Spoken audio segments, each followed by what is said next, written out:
say, worked with Woody Harrelson, I worked with Woody Goldberg, just had a really, really great journey, yeah. And we've enjoyed following you on that journey.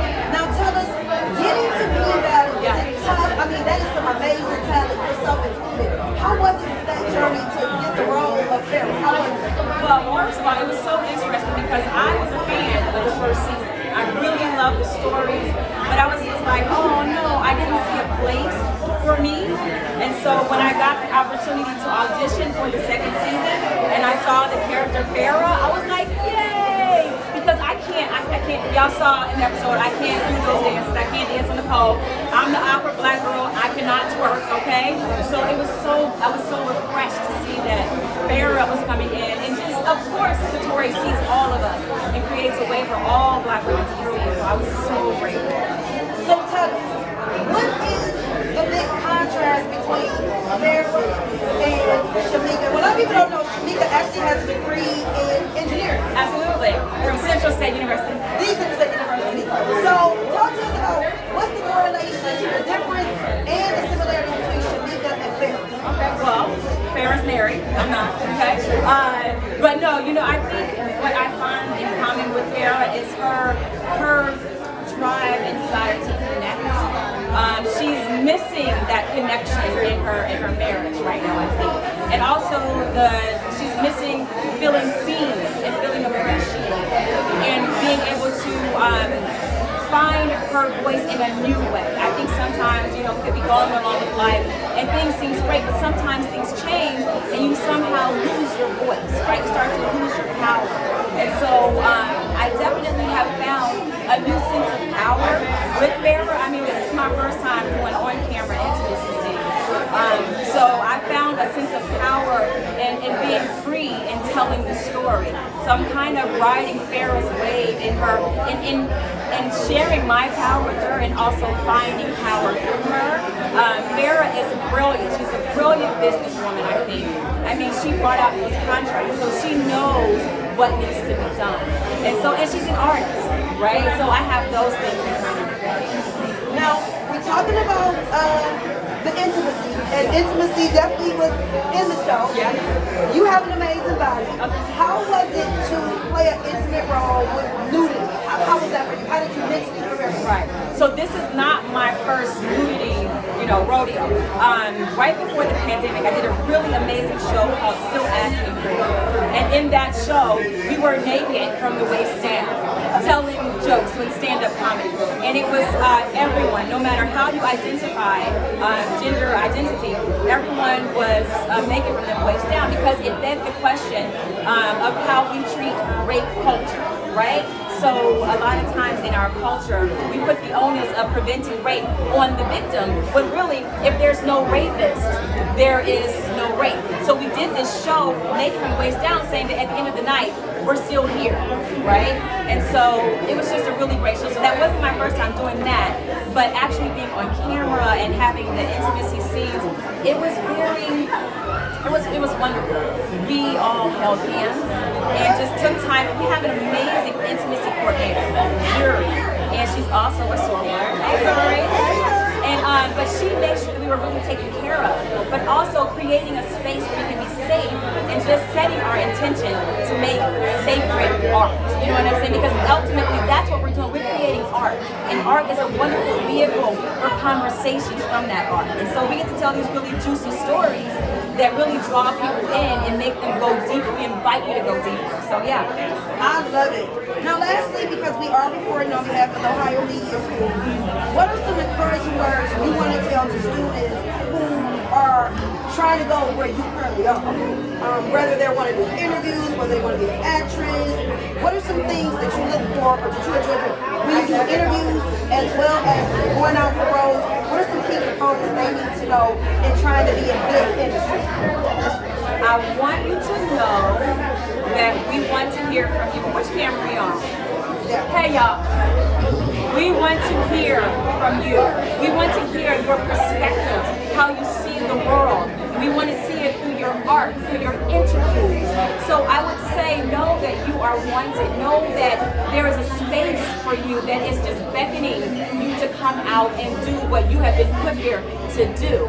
And then also what I want to say is now it's just a really, really wonderful time. We have social media.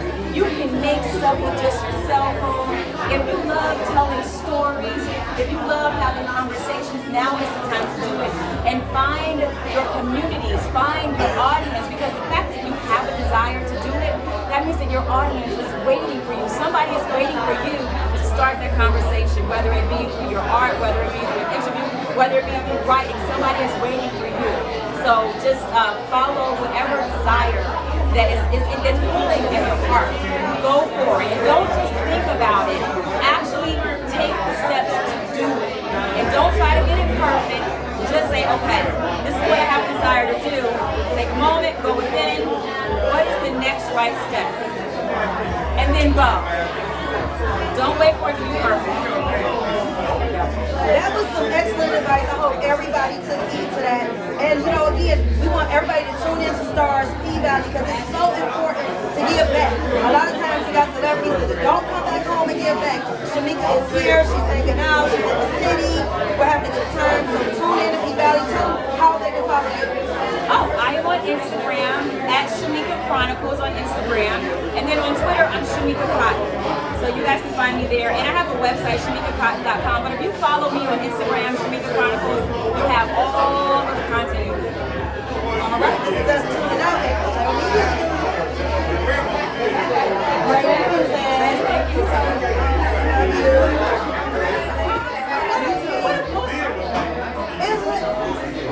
This picture of us too. So I'm going to...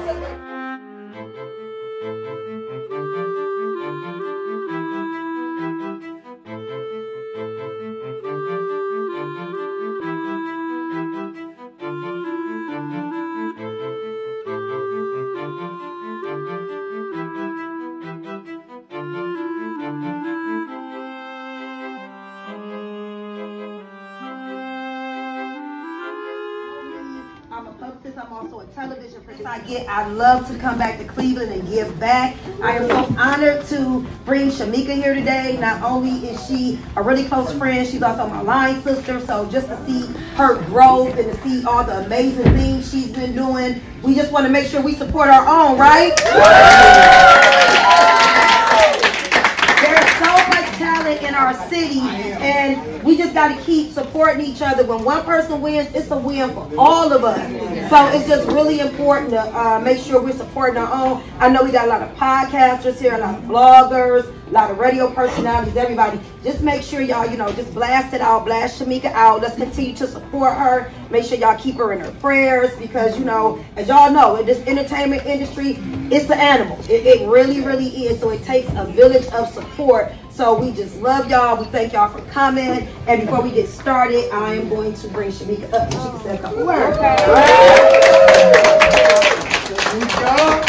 We got it. First, just thank y'all so much for coming out. Thank y'all for just being fans of P-Valley.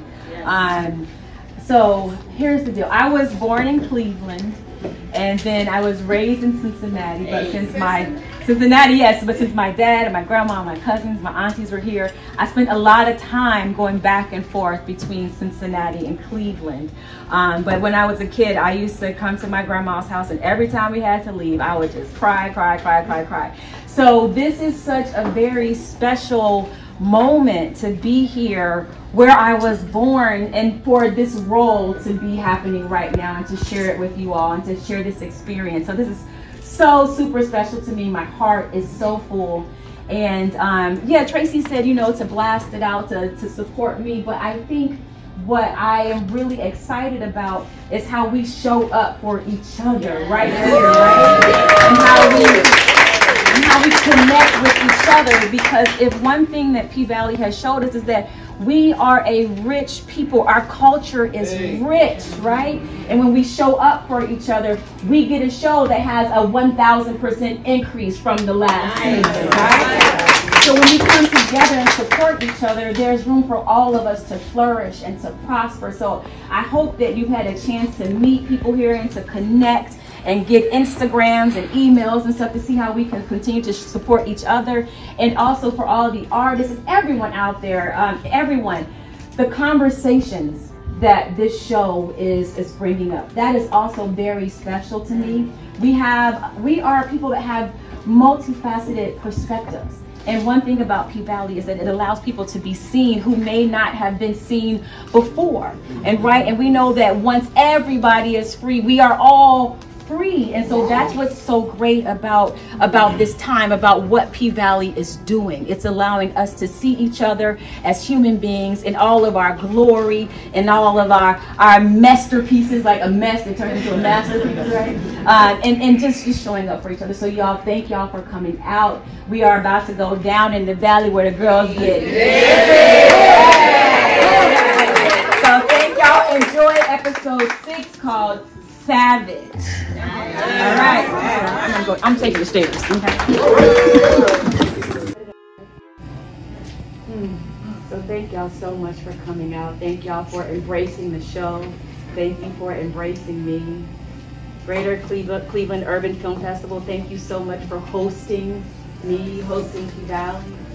And Tracy, my fans, I love you. Thank you so much for bringing me back, and I'm so grateful to be here, and I'm just so grateful. So y'all have a wonderful week. Good night. Get home safe. Thank you so much. All right.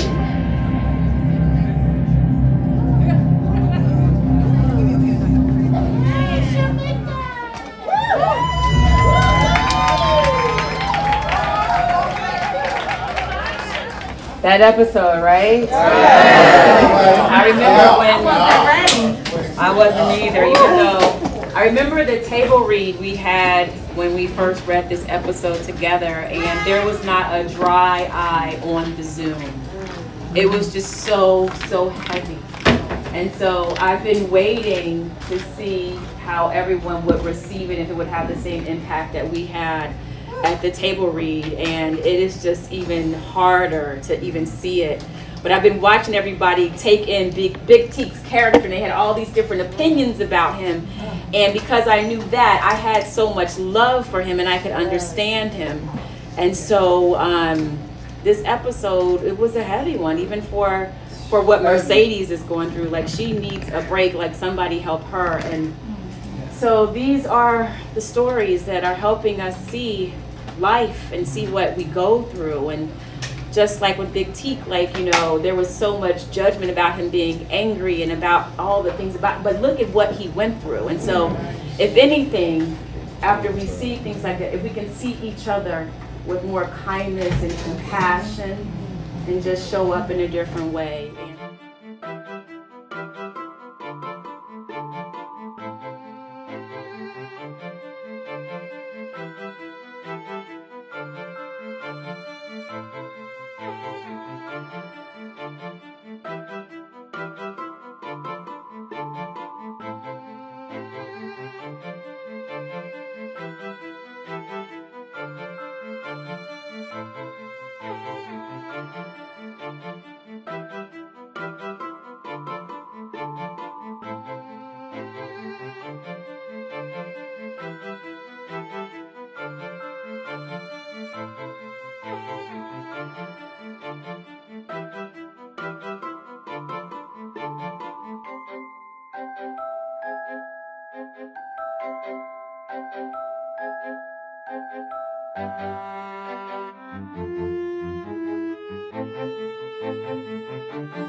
Make sure you follow, like, and subscribe. You dig? No, for real, seriously.